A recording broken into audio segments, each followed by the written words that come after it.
So the other day I'm walking through the store and I see these little gnomes up on a shelf. And I immediately think to myself, that's Avatar. No, not that Avatar. Not that one either. Definitely not that one. Yes, that Avatar. Now, if you don't recognize this little guy, he's like the lead character in a movie called Wizards. Wizards is a movie by Ralph Bakshi. Now, you may not know Wizards, and you may not know Ralph Bakshi, but I promise you've seen his influences. In addition to Wizards, Ralph Bakshi also did a version of Lord of the Rings. And, well, when you watch Ralph Bakshi's Lord of the Rings, and then Peter Jackson's Lord of the Rings, I'm telling you, some of the scenes are like shot for shot, exact duplicates of Bakshi's work. Sound feet.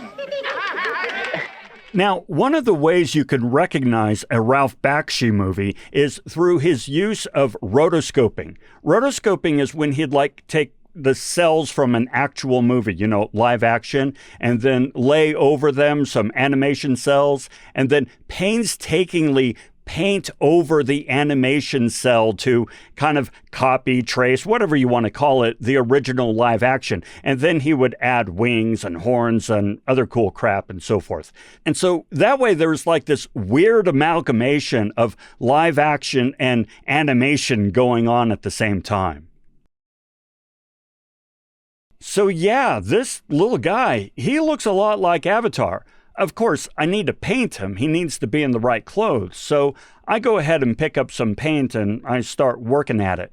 Now, I have to admit, the paint doesn't go on as nice as I would like. It kind of bubbles up, beads up, and so forth. So I guess I'll have to give it a whole bunch of coats. I don't know what to do about that, but yeah, it'll be fine. I can just do some coats. And then, of course, Avatar has bare feet. Now, I can't paint bare feet. I'm not going to mold this thing. I'm not going to do any carving or anything.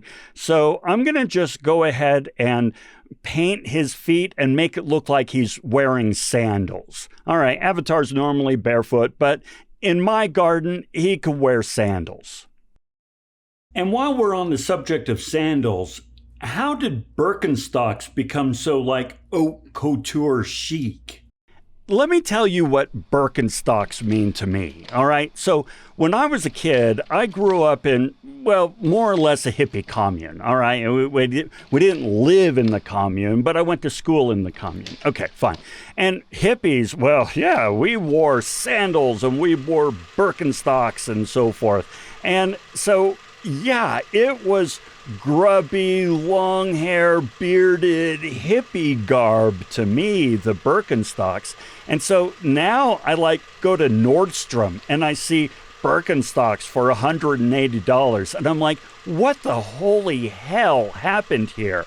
I cannot reconcile my past childhood with the current economic realities of fashion. It makes no sense to me. Hey, what you doing? What do you think? I've got him all set here, got the green going, got the pink stuff going for the feet. Did you prime that? Son of a... All right, so the mystery of the beading paint is now solved. I should have primed the gnome before I started. So I kind of figure I'm going to wash off the paint. It's early enough that I can redo it. But this acrylic paint, it's not coming off no matter how much I rub at it. So I'm just going to have to deal with the fact that I didn't think this through. But whatever, this thing's just a lark. Okay, now at this point you're saying, dude, Lon, this is a garden gnome. You're not actually going to put this in your yard, are you? I mean, garden gnomes, they're kitsch, they're campy, they're repugnant. Why would you have anything to do with these things? Well, I have to tell you, I like the little guys. I like garden gnomes. I love my garden. I love working in it. I love tending it. I love spending time in it. Now, It hasn't always been this way. In fact, for the longest time, I hated yard work so very, very, very much. But we bought the house, 22 years ago, and slowly my wife would start planting flowers and stuff. And it was like, well, one thing would lead to another. And before you know it, we kind of have the beginnings of a garden going on, a fairly decent yard. And so I kind of decide, well, if I'm going to have a decent yard, I need to learn to love gardening.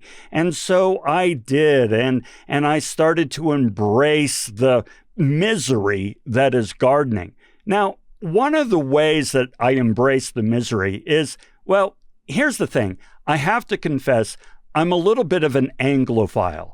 When I was a kid, I lived in England and France as well, but it's really England that I started to sort of fancy as my spiritual home. I know it's hokey, but I was a kid, right? Whatever. So I actually really enjoy English things, English television, English treats, and well, that's part of the reason I have an MG Midget, right? We've got an English sports car. Well, I kind of have in my mind this vision that the retired Englishman is a gentleman gardener. And so when I'm out working in my garden and tending it and so forth, I just have this image of the retired gentleman gardener spending time in the outdoors and his own little parcel of land, right? His own little patch. I know it's silly, but you know what? The results speak for themselves. I have a pretty nice yard.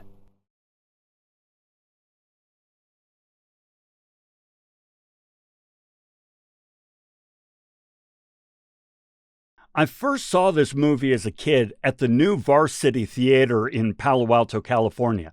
The New Varsity was so cool. It was like this old-timey theater with murals and pillars and sort of a, I don't know, mission-style architecture. I don't know architecture. I don't know what I'm talking about. But it was an amazing theater. And they would show the most weird-ass movies you could possibly imagine. So I saw Wizards there. I saw Plan 9 from Outer Space. Saw all kinds of things. I think the fact that the New Varsity isn't around anymore is like an absolute travesty. I know, every old man thinks that the landmarks of their childhood should live in perpetuity, but the New Varsity, it should still be around. Hashtag bring back the New Varsity. Now, one thing that's kind of cool about this is the flower and the peace sign. I mean, random, right? It actually works for the movie. There's one scene in the movie in which Avatar makes some flowers just appear and explode in the scenery. Kind of cool, right? Even the peace sign has some significance. Let me introduce you to Necron 99, the chief assassin of Black Wolf. Black Wolf is the baddie. He's the twin brother of Avatar, and he's doing all kinds of, well, evil twin brother things. You get the idea. Anyway, Necron 99 is this cool-ass assassin who has been sent to murder both the president and Avatar. And, well, okay, he's 50% successful. Let's just say he gets halfway there.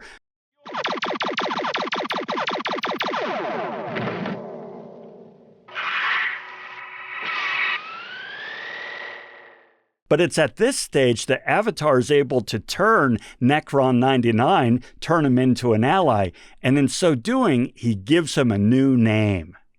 Well, this creature, I shall call him Peace, in the hopes that he will bring it. So there you go. Peace. Peace sign, peace. It's all good. So with all the painting done, the detail work all sorted there, I spray him with a quick acrylic coating to protect him somewhat, give him a little bit of a shine, and there we are. He's all set to ennoble my garden. All right, there you go, Avatar. Welcome. I hope you enjoy it here.